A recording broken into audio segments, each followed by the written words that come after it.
이 아우슈비츠의 이 수용소에 함께 수용되었던 한 사람이 있었습니다. 그는 자기가 경험했던 이 경험을 통해서 이 세상 사람들에게 로고테라피, 의미요법이라고 하는 한 가지 심리치료법을 발표한 심리학자였습니다. 그 역시 똑같이 그곳에서 수용되어서 그 참혹한 상황들을 실제로 경험했던 사람이었습니다. 근데 그가 세상 사람들에게 그곳에서 있었던 사건을 알리면서 한 가지 일화를 우리에게 남겼습니다. 그 일화는 그가 이 아우슈비츠에 있는 동안 사귀었던 한 친구와 관련된 이야기였습니다. 그 친구는 음악가요, 작곡가였습니다. 근데 그런 그 친구가 어느 날 꿈을 꾸게 됩니다. 그 꿈은 1945년 3월 30일 독일이 멸망할 것이다 라는 꿈이었습니다. 독일이 패전을 해서 자신들이 이제 수용소에 갇혀서 살아가는 것이 아니라 살 수 있을 것이다 라는 꿈을 꾼 것이죠. 그 꿈이 얼마나 강렬한지 이 사람은 그것을 현실로 믿었습니다. 그리고 그것을 사람들에게 알렸죠. 실제로 당시에 많은 사람들이요, 죽어가면서 또 너무나 고통 속에서 스스로 목숨을 끊는 사람들도 있었다고 합니다. 그런데 그 소식을 듣게 되자 사람들은 희망을 안게 되었습니다. 절망이 아니라 내가 살 수 있다라는 소망이 생겨났던 거죠. 그 꿈을 통해서 많은 사람들이 살아야 되겠다라는 삶의 의미를 되찾게 되었다라는 겁니다. 그래서 수용소에서 더 이상 죽는 사람들이 생겨나지 않는 일이 벌어지게 되는 거죠. 삶의 의미를 찾은 겁니다. 그런데 안타깝게도 그가 꿈꾸었던 3월 30일, 1945년 3월 30일 그 수용소와 그 바깥 세상에서는 아무 일도 일어나지 않았습니다. 결국 그가 꿈꾸었던, 기대했던 그 날의 역사는 이루어지지 않았던 것이죠. 그리고 그 바로 다음 날인 3월 31일 그 꿈을 꾸었던 바로 친구, 그 음악가는 죽은 채로 발견이 됩니다. 그 이유는 살 희망을 잃어버렸기 때문이었다는 거죠. 근데 안타까운 것은 바로 한 달 뒤에 그 히틀러는 자결을 하고요, 결국 독일은 패전국이 되어서 전쟁은 끝이 나고 맙니다. 그리고 사람들은 그들이 꿈꾸었던 대로 새로운 희망의 그 끈을 찾아서 자신의 삶을 찾아서 생존의 길을 찾아 나서게 된다는 것이죠.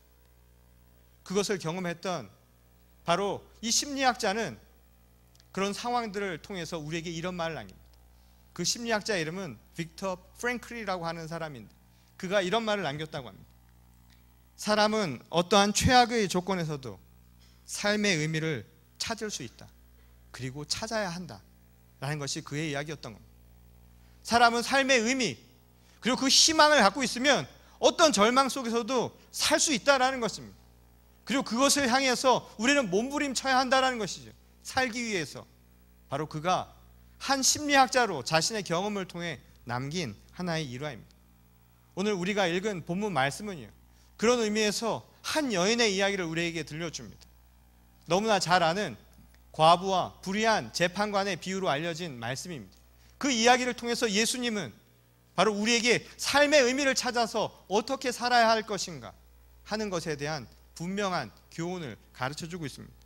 오늘 우리가 읽은 본문 말씀의 내용은 아주 간략한 내용이죠. 그 내용은 무엇이었습니까? 바로 한 과부가 자신의 권리를 되찾기 위해서 불의한 재판관을 찾아가서 그에게 끝까지 요청을 합니다. 얼마나 강청을 했는지 그 불의한 재판관, 이름도 불의한 재판관이라고 부르는 그 재판관이 자신이 감당할 수 없었어요. 정말 못 참겠다, 나를 못 살게 구는가 해서 결국은 그 청을 들어주었다라는 것이 이 비유의 내용입니다. 그리고 말미에 예수께서 말씀하시기를 이 불의한 재판관도 이렇게 강청하는 것을 들어주시는데 살아계신 하나님께서야 우리를 그냥 내버려 두실 리 있느냐. 하나님 앞에 고백하며 끝까지 기도하는 주님의 백성들을 하나님은 결코 그냥 내버려 두시지 않을 것이다. 바로 이것이 이 이야기의 핵심입니다. 그리고 그 내용을 우리가 너무나 잘 알고 있는 이 비유의 말씀이 가르쳐주는 교훈이라고 우리가 알고 있는 것입니다. 그런데 이 이야기를 들으면서 여러분들은 과연 이 이야기가 우리에게 전하려고 하는 진짜 핵심이 무엇이라고 생각을 하십니까? 이 많은 사람들이 생각하듯 이 이야기는 과부가 보여준 것처럼 끈질기게 기도하며 강청하는 모습이다 라는 것에서 찾는 경우가 많습니다. 그 말도 틀린 것은 아니죠. 실제로 누가복음 11장 10절에 보면 우리가 너무나 잘 아는 말씀이 나옵니다. 그 내용은 무엇입니까? 여러분, 구하라, 그리고 찾으라, 그리고 두드리라 라는 것입니다. 구하는 자에게 구할 것이고, 찾는 자에게 찾아질 것이고, 두드리는 자에게 열릴 것이다. 이것이 바로 주님의 말씀이죠. 그런 의미에서 오늘 본문 말씀도 우리에게 구하고 찾고 열려고 하면 반드시 우리에게 그에 대한 해답을 줄 것이다. 우리는 어쩜 그런 기대를 가지고 이 말씀을 보게 될지도 모릅니다. 그런데 어쩌면 이 이야기는 우리가 생각하는 것처럼 단순히 구하면 하나님께서 그에 합당한 것을 열매 맺게 할 것이다, 그런 말씀 이전에 또 다른 가르침이 있는지도 모른다는 생각을 해보게 됩니다. 오늘 그 이유를 이 말씀이 전하는 역사적인 배경을 통해서 우리가 살펴보려고 합니다. 실제로 이 비유의 배경, 곧 이 말씀이 일어났던 당시의 상황을 우리가 한번 살펴볼 필요가 있습니다. 실제로 오늘 본문 말씀은 1절 말씀에 나오는 것처럼 누구를 향해 되어 있습니까? 이 이야기는 바로 예수께서 제자들에게 하신 말씀임을 알게 됩니다. 곧 이 이야기의 청자, 듣는 사람들은 예수를 따르던 제자들에게 이 예수께서 비유로 하신 말씀이라는 겁니다. 그 이유는 무엇이었을까요? 이 제자라고 하는 것은 당시에 좁은 의미로 이야기하자면 예수님을 따르던 사람들입니다. 다른 한편으로 이 제자라고 하는 의미는 더 큰 의미로 본다면 예수님의 말씀을 따르던 모든 이들이 바로 제자라고 이야기할 수 있겠죠. 예수님이 제자라고 하는 사람들을 일컬어서 어떤 이들이 제자라고 이야기를 했습니까? 제자라고 하는 사람들은 자기를 버리고 자기의 십자가를 지고 그리스도가 간 길을 함께 따라가는 자, 그들이 바로 제자들입니다. 그런 의미에서 이 제자의 폭은요, 단순히 12명의 제자만이 아니라 어쩌면 초대교회 많은 지도자들과 예수 그리스도를 따르려고 자기의 삶을 헌신하며 살았던 모든 이들을 포함하는 말씀임을 우리가 생각할 수 있다는 겁니다. 바로 그 제자들에게 주신 말씀이죠. 그리고 이 이야기는 2000년 전의 사건으로만 그치는 것이 아니라 바로 오늘날 예수 그리스도의 제자로 살아가고자 결심하고 결단하고 오늘 하루하루를 숨쉬며 살아가는 우리들에게 주시는 말씀이기도 하다라는 것입니다. 바로 그런 의미에서 오늘 이 비유의 말씀이 뜻하는 핵심적인 의미가 담겨져 있다는 것이죠. 그런데 그 당시에 이 예수께서 이 이야기를 하셨던 까닭이 무엇이었는가? 그 이유는요, 그 시대를 살아가던 제자들이 한 가지 우려와 근심 속에서 살아갔다는 것입니다. 우려와 근심, 무엇이었겠습니까? 실제로 많은 제자들, 예수님을 따르던 제자들은 유대인들이었습니다. 그들에게 당시 그들이 직면했던 걱정과 근심, 우려는 다른 것이 아니었죠. 하나님께서 약속하신 것처럼 오늘 예레미야의 말씀처럼 그날에 이르르면 하나님께서 메시아를 보내어 주셔서 그의 민족을, 그의 선택된 백성을 구원하시리라는 바로 그 말씀이었습니다. 그 말씀이 확증되고 실현되어야 하는데도 불구하고 지금 당장 눈앞에서는 무언가 보이지 않았던 겁니다. 예수 그리스도를 따르던 제자들조차도 당시 예수님을 따르면서 무언가 역사가 일어날 것이라 생각을 했는데 실제로 눈에 보이는 것은 그렇지 않았죠. 그러니 두려웠던 겁니다. 자신의 인생, 생업을 포기하면서 주님을 따랐는데 실제로 눈앞에 드러난 사건들은 당장 눈앞에 결과로 나타나지 않았다는 것이죠. 걱정과 근심이 있었습니다. 그리고 이것은 후대 초대 교회에 나타나는 사건이기도 했습니다. 초대 교인들은 말이죠, 날마다 걱정했습니다. 그리고 오늘처럼 우리처럼 이렇게 편안하게 신앙생활을 했던 것이 아니라 언제 죽을지 모르는 긴박한 상황 속에서 예수를 믿었지요. 그리고 그들이 고대했던 것은 오직 한 가지였습니다. 그것은 무엇이었습니까? 바로 사도 바울처럼요, 바로 그날이 오는 것입니다. 그리스도의 재림이 일어나서 그때가 이르러서 하나님이 새로운 땅, 새로운 하늘을 여실 것이다. 이것이 바로 그들의 믿음이었던 겁니다. 그런데 그런 의미에서 제자들은요, 하염없이 그 날을 기다리면서도 그날이 과연 올 것인가 하는 염려와 근심 속에 살고 있었다는 겁니다. 한마디로 제자들이 함께 시대를 넘어서 고민했던 것은 다른 것이 아니라 그 질문은 그날이, 그때가 과연 우리에게 올 것인가 라는 바로 그 질문이었다는 겁니다. 그런 의미에서요, 오늘 비유의 말씀, 제자들에게 예수께서 하신 말씀은 그에 대한 답변입니다. 그날이 올 것인가? 정말 예수의 제자로 살아가면서 예수 그리스도의 말씀대로 살아가면서 정말 그날이 올 것인가를 궁금해하며 두려워했던 바로 제자들에게 오늘 이 비유의 말씀을 들려주셨다는 이야기입니다. 오늘 본문 말씀 1절을 보면 오늘 이 비유의 말씀을 하신 목적에 대한 이야기가 분명하게 나옵니다. 그 목적은 무엇이었습니까? 늘 기도하고 낙심하지 마라 하는 것이었습니다.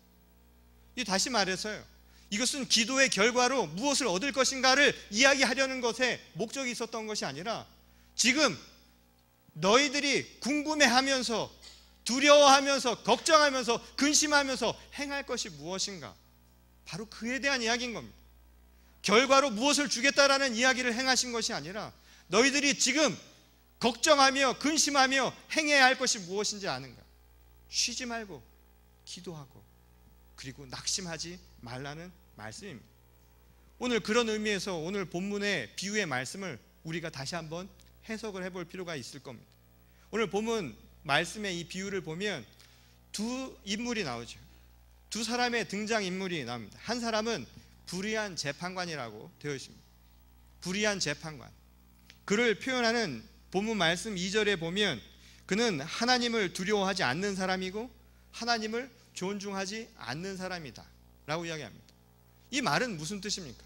하나님을 두려워하지 않는다, 경외하지 않고 사람을 존중하지 않는다 라고 하는 말은요, 곧 하나님의 계명, 하나님의 율법 속에 살지 않는다라는 것을 뜻하는 말입니다. 당시 하나님을 두려워하지 않는다라는 말은 그래서 유대 사람이면 이것이 이방인을 뜻하는 말임을 누구나 다 알 수 있는 말이었습니다. 곧 하나님을 경외하지 않고 사람을 존중하지 않는다, 그것은 무엇에 어긋나는 이야기입니까? 하나님의 계명이죠. 율법은 무엇을 이야기합니까? 하나님을 경외하고 내 이웃을 사랑하라. 이것이 바로 그리스도 예수께서 우리에게 가르쳐 주신 하나님의 율법의 핵심입니다. 곧 불의한 재판관이라고 이야기한 것, 그가 불의한 것은 다른 게 아니죠. 무엇입니까? 율법 안에 살지 않은 겁니다.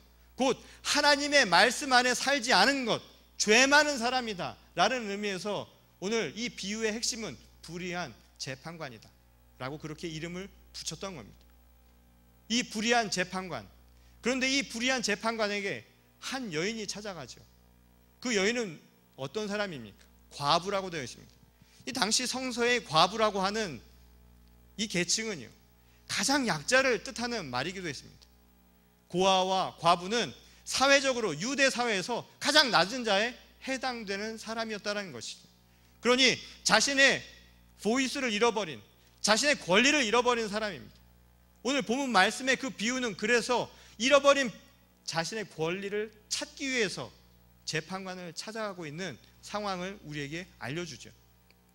근데 당시 유대 사회에서는 문제가 발생을 하면 실제로 재판관을 찾지를 않았습니다. 왜 그랬겠습니까?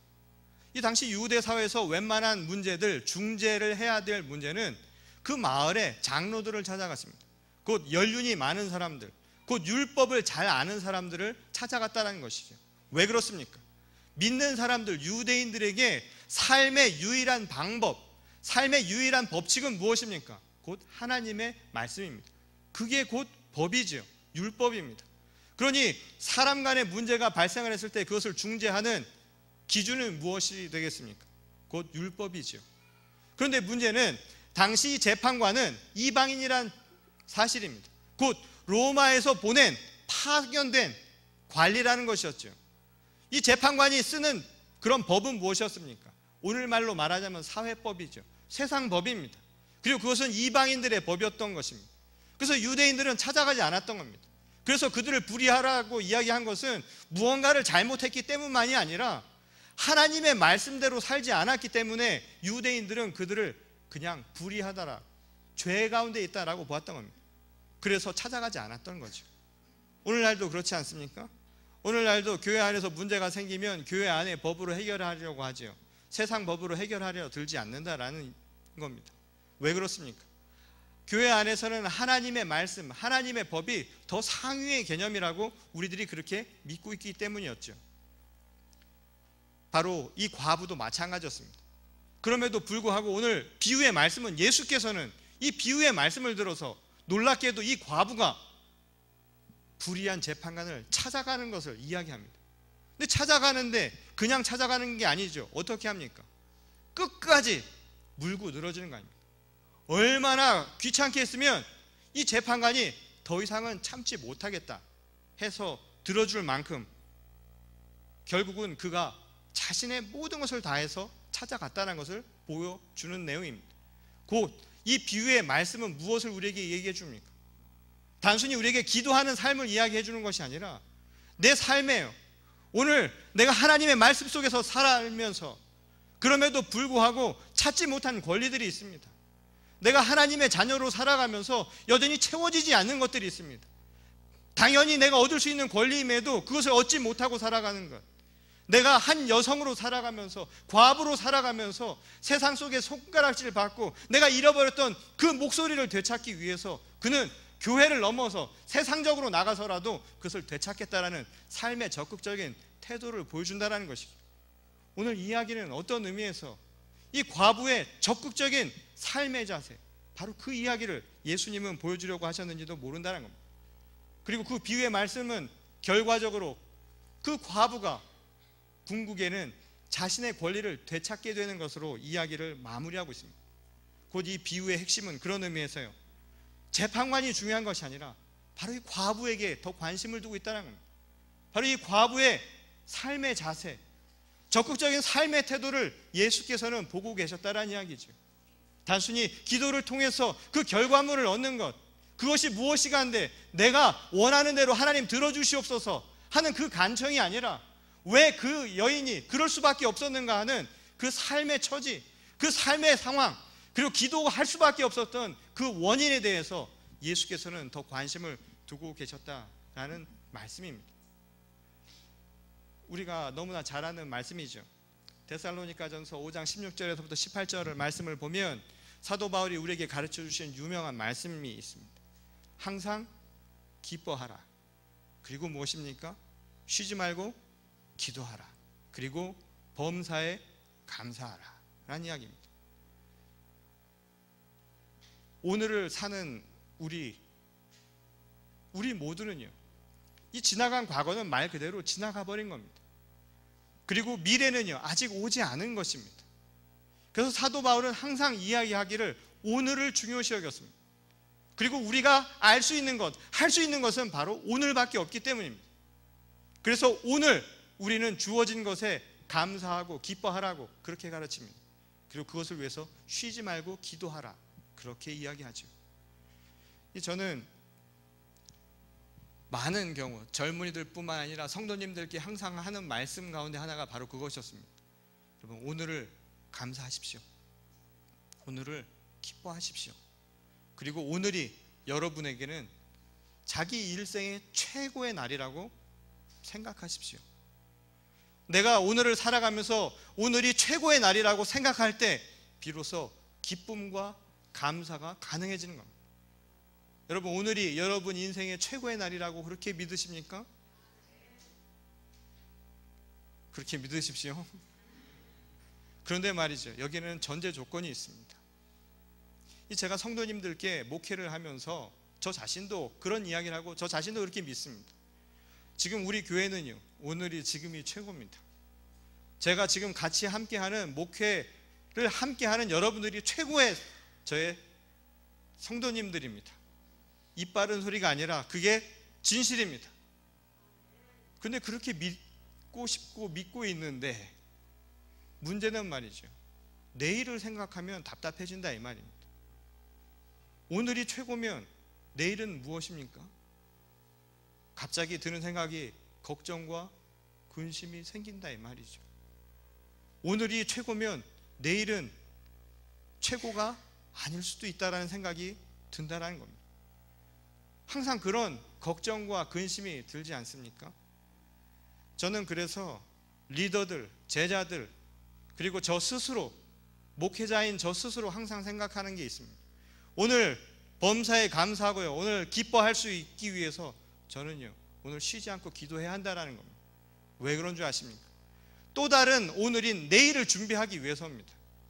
오늘 그냥 내일을 기다리는 것이 아니라 또 다른 오늘인 내일이 나에겐 최고의 날이 되기 위해서 오늘을 준비하며 살지 않으면 그 내일은 진정이 나에게 찾아오지 않기 때문이란 겁니다.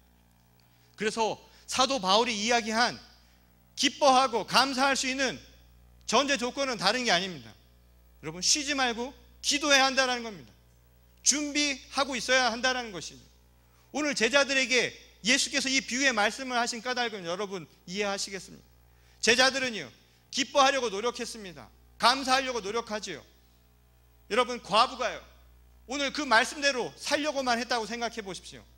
주어진 조건, 과부로 살아도, 내가 세상 속에서 정말 가진 것 없이 살아도 이것이 하나님이 주신 것이구나 생각하고 기뻐하며 감사하며 충분히 살 수도 있을 텐데도 불구하고 거기에 머무르지 않았다는 겁니다. 예수님은 거기에 초점을 맞췄던 거죠. 오늘 단순히 주어진 조건에만 감사하고 기뻐하며 살아가는 게 아닙니다. 진정으로 오늘 주어진 조건에 감사하고 기뻐하려면 잘못된 것을 바로잡으려는 노력도 있어야 된다는 것이죠. 내가 무언가를 향해서 노력하지 않는다면 그 조건에도 감사하고 기뻐할 수 없다는 것입니다. 당시 제자들이 두려워하고 걱정하고 근심합니다. 오늘날 많은 교회 목회자들이요, 내일이 어떻게 될 것인가를 두려워하죠. 오늘날 많은 성도들이 내 삶의 내일이 어떻게 될 것인가를 두려워하면서 산다, 이 말입니다. 당연한 것 아닙니까? 오늘은 기뻐하고 감사하면서도 내일은 늘 두려운 법 아닙니까? 그런 우리들에게 바로 이 과부의 비유를 통해서 하시려고 하신 말씀의 의미가 무엇이겠습니까? 그냥 기도하는 게 아닙니다. 여러분, 쉬지 말고 해야 됩니다. 낙심하지 말라는 겁니다. 낙심이라는 게 무엇입니까? 마음을 내려놓는 겁니다. 마음을 내려놓는 게 아닙니다. 그냥 오늘에 만족하면서 그대로 살아가라는 이야기가 아니라 오히려 나의 마음을 들어서 내가 내일을 준비하며 오늘 열심을 살아가라는 것이 바로 예수님의 말씀이었다는 것입니다. 그리고 그것이 오늘 이 시대를 살아가는 리더들과 이 시대를 살아가는 제자들에게 주신 예수님의 말씀이기도 하다는 것입니다. 그러니 오늘 그때가 언제 올 것인가, 그때가 안 오면 어떻게 될 것인가를 걱정하며 살아가는 것이 아니라 오늘 그때를 기다리며 여러분들이 해야 할 것이 무엇인가를 기억하라는 말씀입니다. 오늘 그날을 기억하며 내일을 기대하며 여러분 무엇을 행하시겠습니까? 여러분 삶에 최선을 다하십시오. 오늘 맡겨진 일들에 본분을 다하는 것, 이게 바로 예수님께서 우리에게 하신 말씀입니다. 오늘 많은 젊은이들이 우리 인생의 이 좋은 시절에 나의 앞길이 무엇인가, 미래가 무엇인가를 두려워하며 살아갑니다. 그날은 어떻게 올 것인가? 그러나 낙심하지 마십시오. 오늘 그날이 나에게 오기 전에 내가 그날을 준비하면서 해야 할 것들을 행하며 기다리라는 겁니다. 그것이 우리에게 유일하게 남은 소명이라는 것을 예수께서는 다시 한번 가르쳐주고 있다는 겁니다. 이 제가 좋아하는 이 시인 가운데 박노해라는 시인이 있습니다. 이 노동자들의 시인으로 잘 알려져 있는 이 박노해의 시 가운데 이런 시가 있습니다. 길이 끝나면이라는 시가 있습니다. 제가 오늘 이 시를 끝으로 오늘 말씀을 마무리 지려고 하는데요, 그 시 내용이 이렇습니다. 길이 끝나면 거기 새로운 길이 열린다. 한쪽 문이 닫히면 거기 다른 쪽 문이 열린다. 겨울이 깊으면 거기 새 봄이 걸어 나온다. 내가 무너지면 거기 더 큰 내가 일어선다. 최선의 끝이 참된 시작이다. 정직한 절망이 희망의 시작이다. 우리 인생을 길에 비유할 때가 있죠. 우리는 인생의 길을 갑니다. 근데 안타깝게도 우리에게 그 길이라고 하는 것은 오늘의 길밖에 볼 수 있는 능력이 없습니다. 오늘의 길을 걸어가면서 많은 사람들이 질문하죠. 오늘의 저 길의 끝에 무엇이 있을까? 내일의 새로운 길이 시작하지 않으면 어떻게 되는가? 그것이 우리 모두의 질문입니다. 그런데 오늘 이 시인이 이야기하는 것처럼 우리에겐 중요한 세상의 원칙과 같은 것이 있죠. 이 시작, 오늘에 걸어가는 오늘이라는 길의 그 끝에는 반드시 내일이란 길의 시작이 있다는 사실입니다. 오늘 예레미야를 통해서 하나님께서 주신 말씀도 마찬가지입니다. 그때는 반드시 있습니다. 그 소망의 날은 반드시 우리에게 주어집니다. 근데 우리에게 지금 중요한 것은 그날이 오느냐 마느냐가 중요한 것이 아니라 그 시작을 어떻게 준비할 것이냐? 바로 그 이야기란 거죠. 오늘 최선의 끝이 우리에게는 희망의 시작이라는 말입니다. 비록 제자로 살아가면서 절망스러운, 그래서 정직한 절망이 오늘 우리들에게 힘들고 괴로울지라도요, 오늘 그 선한 싸움을 다 싸우고 의의 면류관을 기다리라고 우리에게 가르쳐주고 있다는 것입니다. 오늘 한 과부의 이야기를 통해서 들려주는 말씀입니다. 오늘 우리의 삶에 이 순간순간 우리에게 주어진 오늘에 여러분 기뻐하시고 감사하시기를 원하십니까? 오늘 쉬지 말고 낙심하지 마시고 기도하는 삶을 살아가시기 바랍니다. 오늘 그리고 주어진 것에 최선을 다하며 우리들 맡겨진 일들에 참된 소망을 바라보며 끝까지 나갈 수 있는 저희 모두가 될 수 있기를 바랍니다. 특별히 우리 젊은 청년들을 예수 그리스도의 제자로 살아간다는 것은 고통스러운 일이 될 수도 있습니다. 그것은 젊은이들만이 아니라 모든 성도들에게 주어진 똑같은 숙제입니다. 그런 우리들에게 오늘의 이 길을 멈추지 말라고 주님은 가르쳐 주십니다.